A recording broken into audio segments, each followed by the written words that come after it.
when you look at me.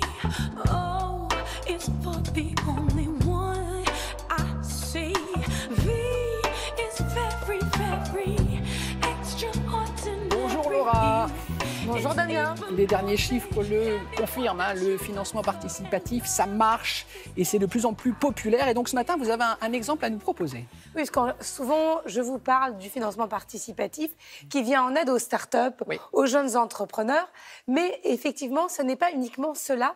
Ça peut aussi venir en aide aux associations et aux personnes qui ont des idées solidaires. C'est le cas de la jeune femme dont je vais vous parler ce matin, qui, grâce au site KissKissBankBank, a pu mettre en tout cas son projet à bout et le faire venir à bout. Et franchement, heureusement que des plateformes existent comme celle-là.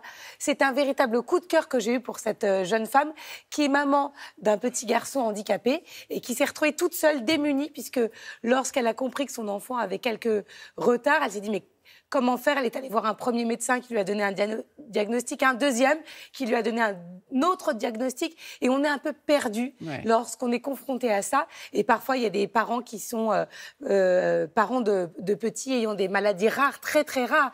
Et ils se retrouvent tout seuls. Eh bien, elle a décidé de créer une plateforme pour permettre à tous ces parents de communiquer entre eux. Ah, les mettre en relation. Les mettre en relation, pour c'est-à-dire s'aider, des conseils. exactement, Ouais. vous partagez votre expérience, vous pouvez trouver des parents qui ont des enfants souffrant du même handicap que votre enfant.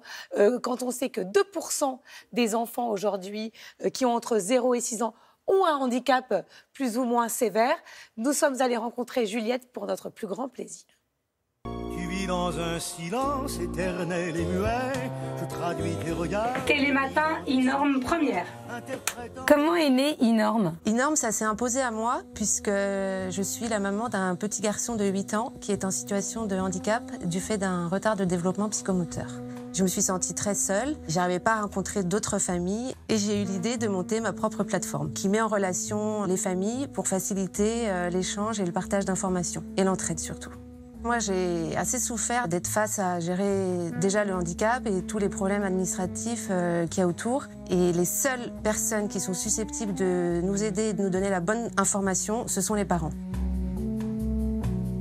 Est-ce que les enfants souffrent de tout type de handicap ou sur votre plateforme, c'est seulement un type de handicap? Il y a tout type de handicap. On peut se retrouver par dyslexie, dysharmonie, IMC, autisme, porteur de trisomie 21. J'ai essayé de recenser toutes les maladies et tous les handicaps possibles.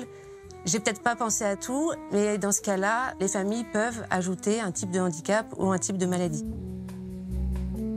Quelles ont été les premières réactions des familles? Les familles, elles m'ont écrit pour m'encourager, pour me féliciter. Comme pour moi, elles se retrouvent très vite seules, démunies. Et du coup, j'ai beaucoup de retours positifs, comme si elles attendaient ce site comme le Messie. Et ça fonctionne dans toute la France? Je n'ai pas encore lancé le développement pour faire en sorte qu'on puisse se retrouver partout dans le monde, mais en tout cas, c'est complètement national. Quels sont vos objectifs sur le long terme? D'avoir pas mal de normes pour aider le maximum de familles possible et pour les familles qui sont touchées par des maladies rares, qu'elles puissent trouver un moyen de se retrouver. Comment vous êtes-vous financé? J'ai fait appel à une plateforme de financement participatif, ce qui m'a permis de lancer cette première version du site.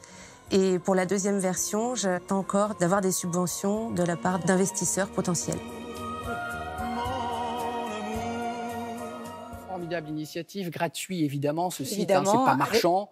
Non, avec son fils qu'on voit, Émile. Et donc, Juliette a besoin d'investisseurs pour l'aider à développer cette plateforme à l'international. C'est vrai que là, ça fonctionne dans toute la France, mais si ça pouvait fonctionner dans le monde entier, ça permettrait à plein de familles d'échanger et voir ce qu'il se fait à l'international, ce qui peut aussi aider les familles. Merci beaucoup, Laura.